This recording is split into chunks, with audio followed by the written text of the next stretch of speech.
The Dyatlov Pass Incident, a real-life, unsolved mystery. In the winter of 1959, deep within the northern Ural Mountains of the Soviet Union, 9 experienced hikers walked into a place that would later be described by investigators using a phrase so vague it still chills readers decades later. They wrote that the hikers died due to an unknown compelling force. No explanation followed. No force was named. No conclusion was reached. And no one, before or since, has been able to fully explain why 9 healthy, well-trained adults would tear their way out of their own tent in the dead of night and flee barefoot into temperatures that dropped below -30 degrees Celsius. What happened on that mountain was not a sudden accident. It was not panic without cause. And it was not a simple storm. Because the mountain itself already had a name. The local Monsey people called it Kolit, the mountain of the dead. The story begins not with fear, but with confidence. In January of 1959, 10 students and graduates from the Ural Polytechnic Institute set out on a winter expedition that, on paper, was considered difficult, but achievable. These were not amateurs. They were skiers, mountaineers, engineers. Several had survived expeditions more dangerous than this one. The leader was a 23-year-old radio engineering student named Igor Dyatlov, calm, methodical, respected. The group trusted him completely. Their goal was Mount Otorten, a remote peak deep in the Urals. To reach it, they would cross hundreds of kilometers of wilderness, using skis, carrying heavy packs, navigating whiteouts and sub-zero nights. They kept journals. They took photographs. They joked. In the early images recovered later, you can see them smiling, relaxed, playful, posing in the snow, teasing each other, writing light-hearted notes about frozen boots and clumsy falls. Nothing in those early records suggests fear. Nothing suggests conflict. Nothing suggests that within weeks, all but one of them would be dead. On January 28th, one member of the group, Yuri Yudin, turned back due to illness. Joint pain made it impossible for him to continue. He hugged the others goodbye. That decision saved his life. Yudin would later say, his voice shaking during interviews, that he spent the rest of his life wondering which moment mattered more, the pain that forced him to stop, or the moment he watched his friends disappear into the trees ahead of him. This is the last time anyone outside the group saw the 9 hikers alive. By February 1st, the group had reached the slopes of Kolit. The weather had worsened. Winds cut across the open terrain. Visibility dropped.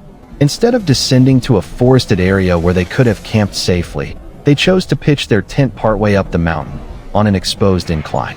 This decision would later be questioned endlessly. But experienced climbers understand something important. Sometimes you camp where you are, not where you wish to be. That night, they set up their large canvas tent. They cooked dinner. They wrote in their journals. One entry reads casually about plans for the next day. Another includes a joke about how hard the wind was blowing. There is no sign, none, that they expected what was coming. Sometime during the night, something happened. And whatever it was powerful enough to make 9 people do the unthinkable. When search teams eventually found the tent weeks later, it was still standing. That alone was strange. But what stopped the rescuers cold was this. The tent had been cut open from the inside. Long, deliberate slashes ran through the fabric. Not claw marks. Not tears from collapse. Cuts made by a knife, by human hands. Inside the tent were their belongings. Boots, heavy coats, food, money, cameras, everything they would have needed to survive. Everything they would never use again. And leading away from the tent, down the slope and into the darkness, were footprints. Bare footprints. Some wearing socks. Some wearing only a single shoe. Some completely barefoot. The tracks were calm, not chaotic. They walked, not ran, away from the tent, straight into the frozen night. Searchers followed the footprints for nearly a kilometer until they reached the edge of a forest. There, beneath a large cedar tree, they found the first bodies. 2 of the hikers lay near the remains of a small fire. They were barefoot. Their skin was gray and cracked from cold exposure.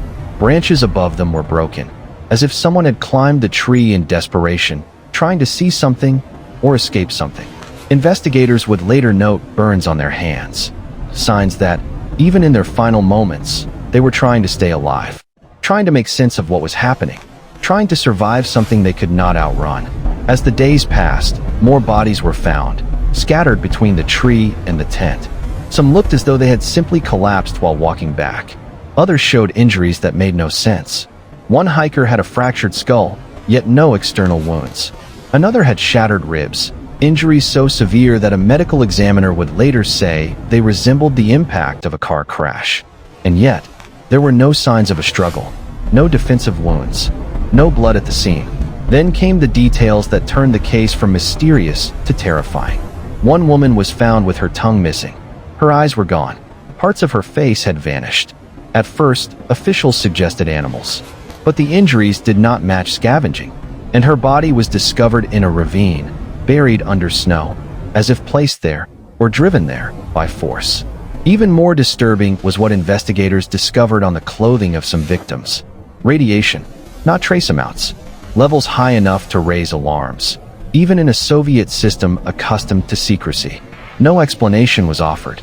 No follow-up investigation was made public. When the case was officially closed, the final report was brief, cold, detached. It stated that the hikers died due to a compelling natural force which the hikers were unable to overcome. The files were sealed. Photographs disappeared. Witnesses were silenced. And for decades, families were left with nothing but unanswered questions. And yet, the mountain remembers. Locals still avoid the area. Search teams still report unease. Modern expeditions still feel watched. And the question remains, hanging over the frozen slope like a presence that never left. What force could terrify 9 trained adults into fleeing barefoot into certain death? And why has no explanation ever fully survived scrutiny? After the first bodies were recovered, the official investigation moved quickly, almost urgently. Not with curiosity, but with containment. Autopsies were conducted in the nearby town of Ivdel. The pathologist, Boris Vozrozdeny, was an experienced professional. He had examined countless victims of exposure, accidents, and violence. What he saw on those tables troubled him enough that his wording became unusually careful. One of the men had a skull fracture so severe that the bone was pushed inward, yet the skin was barely damaged. No laceration, no bruising consistent with a fall. Vozrozdeny later said that such an injury would normally be caused by an impact of immense force, something blunt, something heavy, but not something that left the exterior untouched. Another hiker, a young woman, had multiple ribs crushed inward on both sides of her chest. Her heart had been fatally damaged. Again, no external trauma. Vozrozdeny compared the force required to a high-speed automobile collision.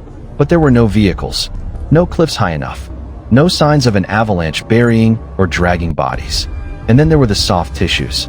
The woman found in the ravine, Lyudmila Dubinina, was missing her tongue, parts of her lips, and the tissue around her eyes. Her mouth was open, frozen mid-expression. Some investigators later suggested that flowing water and decomposition could account for this. But those explanations fail to explain why her injuries were so specific and why other bodies exposed to similar conditions did not show the same damage. Dubinina also had fractured ribs. Again, massive internal trauma with no external wounds. Her cause of death was listed as multiple injuries, but the report avoided saying how those injuries were inflicted. The phrasing was deliberate. So was the silence that followed. Then came the radiation. This detail was not public knowledge for years. When it finally emerged, it raised more questions than it answered. Clothing from at least 2 hikers, both of whom had worked in facilities associated with nuclear research, showed elevated levels of radioactive contamination. Not uniform across all clothing. Not explained by environmental background radiation. Selective, localized, enough to be detected decades later when files were unsealed. When asked about this, officials gave vague explanations. Residual contamination from previous work, industrial exposure, but offered no documentation to support it. And no one could explain why radiation would have anything to do with a mountain camping trip. Survivor Yuri Yudin was shown the recovered belongings of his friends. He identified clothing, notebooks, personal items. When he saw one particular coat, he reportedly went pale. He said the clothing had changed color. Several garments recovered from the scene showed an unusual orange or brown discoloration, as if bleached or burned. Not consistent with sun exposure. Not consistent with decomposition. Years later, Yudin would say quietly in an interview that something about the items felt wrong, altered. He carried that feeling with him until his death in 2013. Witness accounts from the surrounding region complicate the story even further. In the weeks following the hiker's disappearance, multiple people reported strange lights in the sky over the northern Urals. Bright orbs, slow-moving spheres, trailing glowing tails. These reports came from different villages, from hunters, from military personnel, from hikers miles away. At first, they were dismissed as meteor sightings. But some witnesses described the lights changing direction, hovering, stopping, accelerating. One witness later recalled that the lights appeared to descend toward the mountains, not fall. The Soviet military quietly investigated these reports. No conclusions were released. Then there is the mountain itself. Kholat Syakhl, the mountain of the dead, had a reputation long before 1959. The local Mansi people avoided its slopes, not because it was especially dangerous terrain, but because it was considered a place of disturbance. Mansi legends spoke of spirits that punished those who entered without respect. Some stories describe loud, disorienting sounds. Others speak of sudden fear, confusion, and the urge to flee. The investigators briefly considered a conflict with the Mansi, then dismissed it. No footprints other than the hikers. No signs of struggle. No evidence of attack. The Mansi were cleared almost immediately, but their warnings remained in the background, unaddressed. One of the most disturbing aspects of the case lies not in what was found, but in what was not. There were no signs of panic inside the tent. No overturned equipment. No frantic movements. The hikers had time to cut their way out carefully. They exited in an orderly fashion, and yet they left behind everything. This suggests not confusion, but urgency. Something that made staying inside the tent more dangerous than stepping barefoot into lethal cold. Something they believed they could escape, if only they moved fast enough. In later years, theories multiplied. Avalanches, military weapons tests, infrasound-induced panic, ball lightning, secret rocket fuel, experimental aircraft. Each theory explains some details. None explain all. Avalanches don't leave standing tents. Infrasound doesn't cause crushed skulls. Weapons tests don't explain bare feet and orderly footprints. Natural phenomena don't account for selective radiation. And none explain why the Soviet government sealed the files. In 2019, Russian authorities reopened the case. They announced, once again, that an avalanche was the cause. But this avalanche left no debris, no burial, no tent collapse, no injuries consistent with snow pressure. Once again, the conclusion failed to satisfy the evidence. Once again, the mountain kept its silence. What remains is this: 9 experienced hikers, 1 intact tent cut from the inside, bare footprints into deadly cold, injuries without impact, radiation without source, and a final report that admits defeat without explanation. The Dyatlov Pass incident is not terrifying because of what we imagine happened. It is terrifying because something happened, and every attempt to explain it leaves something essential missing, as if the truth itself refuses to surface. And perhaps, whatever chased them into the night never left that mountain at all. As the investigation dragged on into the spring of 1959, the mountain began to thaw. Snow retreated from the ravine. Ice loosened its grip on the forest floor. And with that thaw came details that had been hidden, details that made even seasoned searchers uneasy. One of the rescue volunteers later said, in a low voice during an interview years later, that the mountain felt wrong, as if it were holding its breath. He said the silence was not normal silence. It pressed back. When the last 4 bodies were finally discovered in May, nearly 3 months after the hikers vanished, they were found deep in a ravine, beneath several meters of snow and ice. This was not where anyone expected to find them. It suggested they had survived longer than the others. It suggested movement, planning, perhaps even hope. Their clothing told a story that words could not.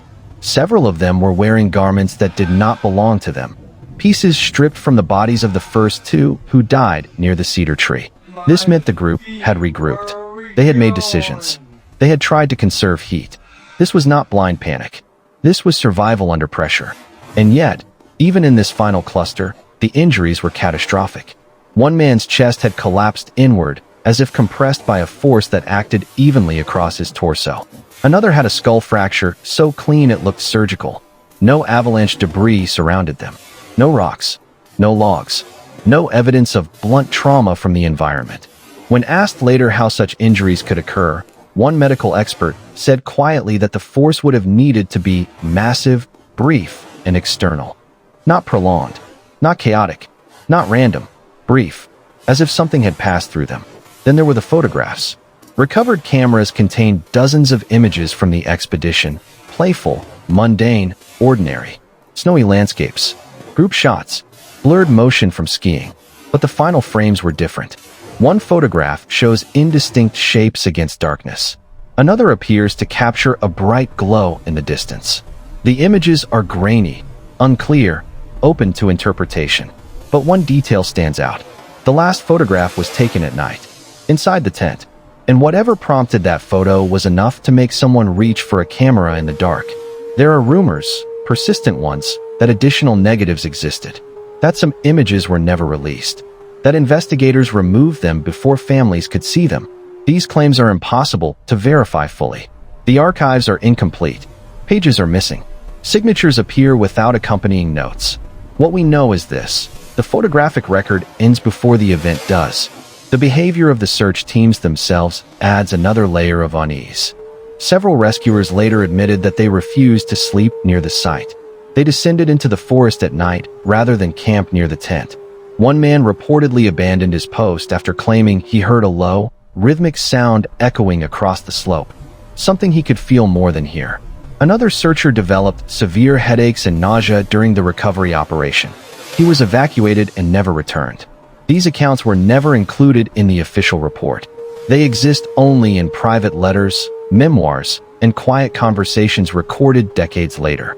The military's involvement remains one of the most carefully avoided subjects. Airspace over the region was reportedly restricted shortly after the incident. Armed personnel were seen in nearby settlements. Yet no official military exercise was acknowledged. Some documents hint at testing, parachute mines, experimental devices designed to detonate in midair, producing shockwaves without leaving craters. Such a blast could, in theory, cause internal injuries without external wounds. But this theory collapses under scrutiny. There were no burn marks, no shrapnel, no blast damage to the tent, no reason for the hikers to flee barefoot if the danger was momentary and distant. And it does not explain the orderly footprints, nor the missing tongue, nor the radiation. In later years, researchers began to notice unsettling parallels. Other cases, other cold regions, other groups. People found dead in snow with paradoxical behavior, discarded clothing, confusion, injuries inconsistent with exposure alone. In some cases, survivors described an overwhelming sense of dread, a pressure in the ears, a sound that seemed to vibrate inside the skull, a certainty that they had to leave immediately. This led to the infrasound theory, low-frequency sound waves generated by wind interacting with terrain, capable of inducing panic. But even proponents of this idea admit it is speculative. Infrasound does not crush ribs. It does not break skulls. It does not contaminate clothing. It explains fear, but not force. And so we arrive at the question investigators never answered, but always circled. Not what killed them, but what made them leave the tent. Because once they were outside, their fate was sealed. The cold alone would eventually claim them. The true mystery is the trigger, the moment, the presence. Something, whether natural, technological, or unknown, entered their awareness and convinced 9 rational people that remaining inside their shelter was more dangerous than exposure to certain death. That something did not chase them wildly. It did not tear the tent apart. It waited. And that may be the most disturbing thought of all. Decades later, the Dyatlov Pass remains open ground, geographically mapped, scientifically measured, and yet fundamentally unexplained. The mountain still stands. Expeditions still visit.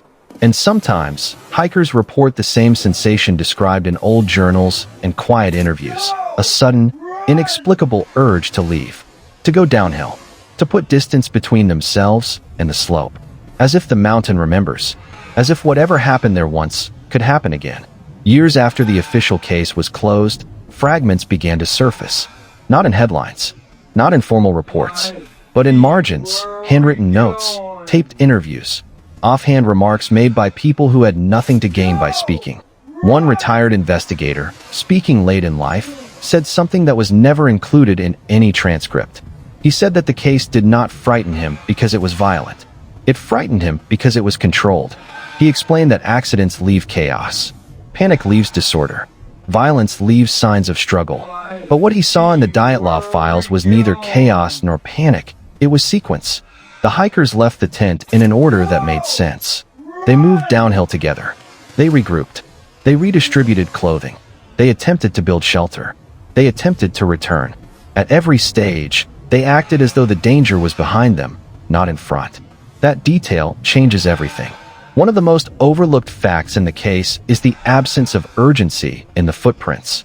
Investigators noted that the tracks leading away from the tent were clearly visible, preserved by the snow. The steps were measured. Normal stride length. No evidence of sprinting. This was not a blind flight from sudden terror. This was evacuation.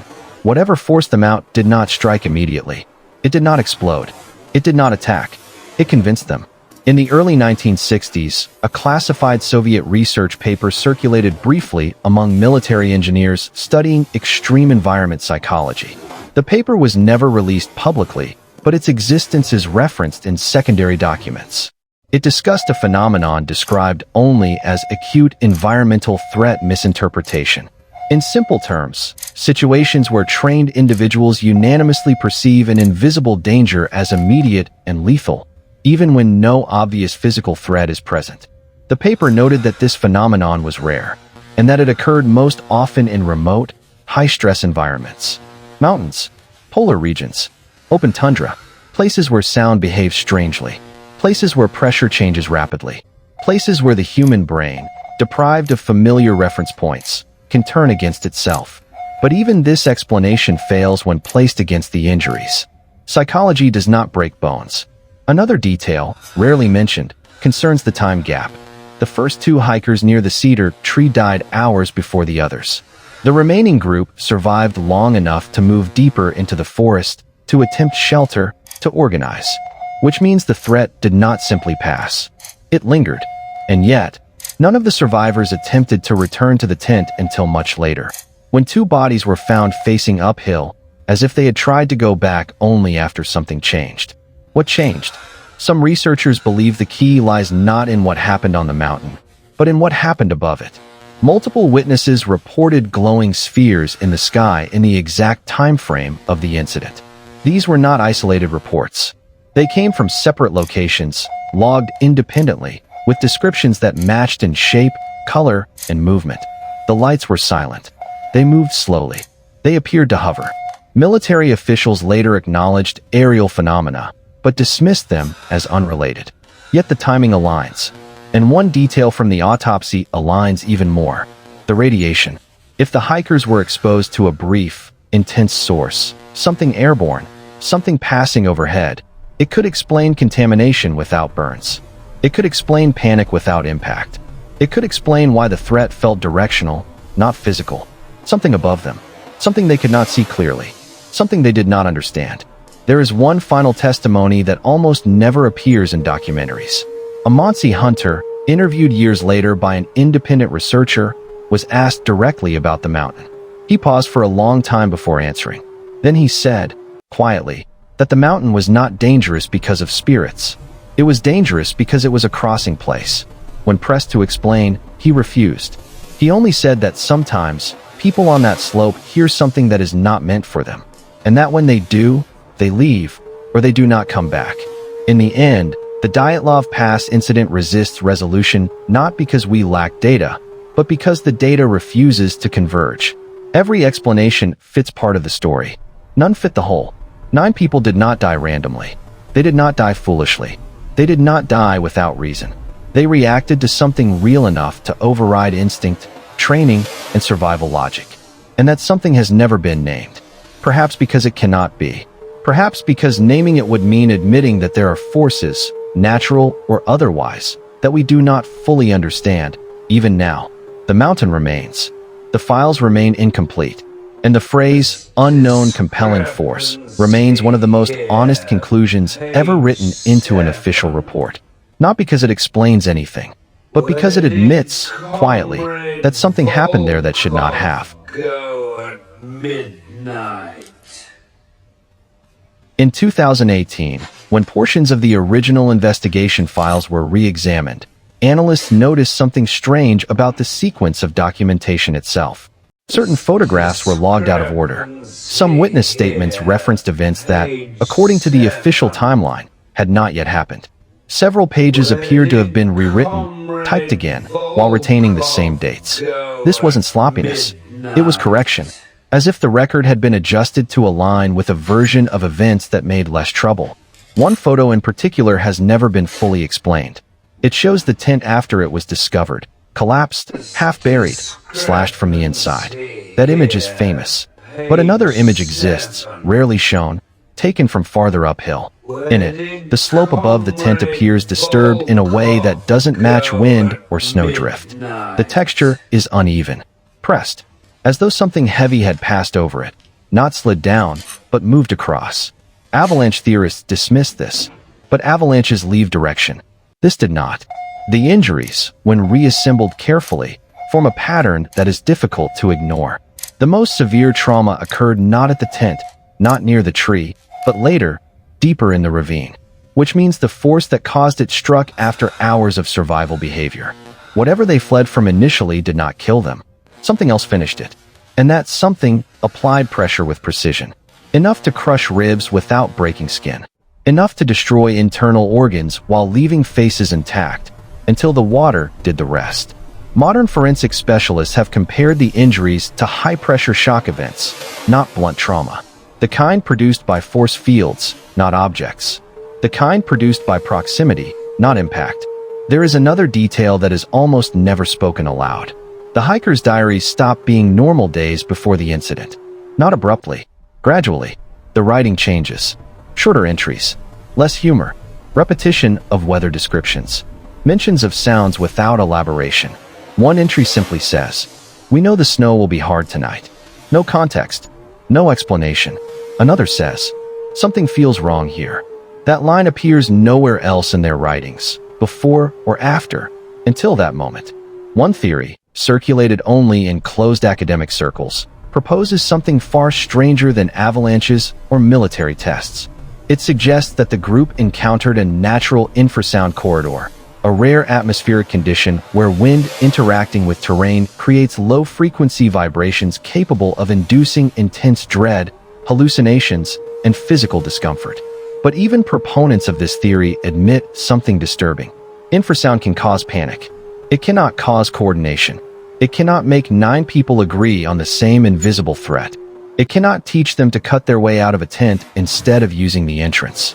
And it cannot explain why, even hours later, they avoided returning until they were already dying. Which brings us to the most unsettling possibility, that what happened on that mountain was not an event. It was an encounter, not with a creature, not with a machine, but with an environmental phenomenon so rare, so poorly understood, that the human mind reacts to it as it would to intelligence.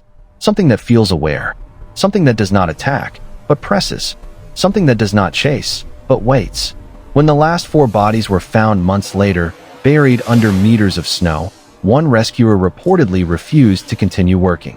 He said the ravine felt wrong. Not haunted, not cursed, but observed. He later quit mountain rescue entirely. The Dyatlov Pass remains silent today. Tourists hike nearby. Snow falls as it always has. Nothing happens. And that may be the most terrifying part. Because whatever occurred in 1959 did not leave scars on the mountain. It left scars on the people who studied it. And scars only remain when something is unfinished. There is one theory that almost no documentary covers in full. Not because it's supernatural, but because it connects too many verified details at once, and leads to a conclusion that makes people deeply uncomfortable. It begins with a simple fact that was quietly confirmed decades later.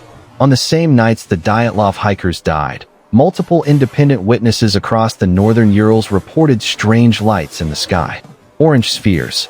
Slow-moving. Silent. These reports came from Monsey hunters, railway workers over 200 kilometers away, military personnel stationed near Sverdlovsk. The sightings were logged before the hikers were even declared missing, which means they were not invented after the fact. Now here's where the story turns. In the original investigation, a military investigator named Lev Ivanov privately admitted something he never included in the final report. Years later, after the fall of the Soviet Union, he stated, "We knew something extraordinary had occurred, but we were not allowed to say what." Ivanov confirmed that several victims' clothing showed abnormal radiation levels. Not contamination from later handling, not background radiation, localized, uneven radiation, as if exposure had occurred briefly, intensely, and then stopped. Avalanches do not radiate clothing. Infrasound does not leave radioactive signatures. Even more disturbing, the radiation was not evenly distributed among the group. Only certain individuals were affected, which suggests proximity, as if some of them had been closer to something than the others. Then there are the footsteps. Searchers found clear footprints leading away from the tent, preserved in frozen snow. They were calm, measured, walking, not running. 9 sets of footprints, side by side at points. This is critical. Panic causes chaos. Fear causes sprinting. But this was controlled movement, until something changed farther down the slope. Only then did the trail break apart. Only then did survival behavior turn into desperation. Which leads to the most chilling reconstruction modern researchers have proposed. The hikers did not flee from the tent. They were forced out of it. Not by violence, by proximity. Imagine this. You are inside your tent. The temperature drops suddenly. Your ears fill with pressure. Your chest tightens, not from fear, but from something physiological. Outside, the air feels wrong. Not cold, dense. You do not see a threat, but your body tells you that staying is impossible. Your instincts override reason. You cut your way out. You walk away together, because staying together feels safer than splitting. You believe you will return.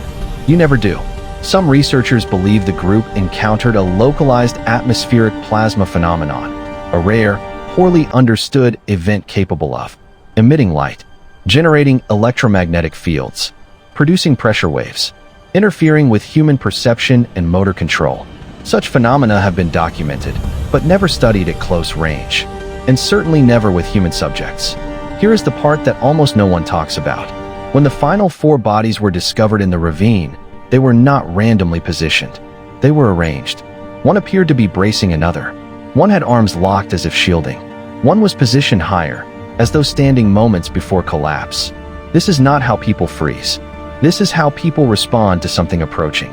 One forensic examiner wrote in his private notes, "It is as though the force acted selectively, not continuously, not explosively, but deliberately." And then there is the mountain itself. The Montse people had a name for the slope where the hikers camped.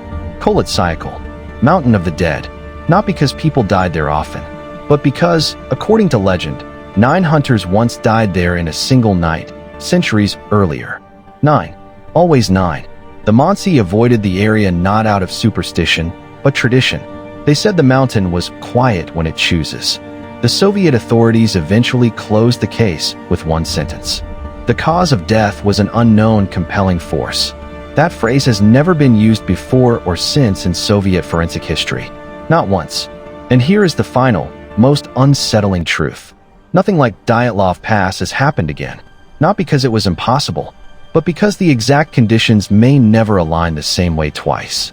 The right place, the right pressure systems, the right terrain, the right people, and the right moment. This is why Dyatlov Pass is not considered a solved mystery by serious researchers. Because every explanation works, but none of them work alone. And when explanations start stacking instead of replacing each other, it suggests the truth is something we don't yet have language for. Thank you for watching this video. I hope you enjoyed it just as I did. Remember to subscribe to the channel and click on the like button for more. I hope you learned something from this video. See you in our next video.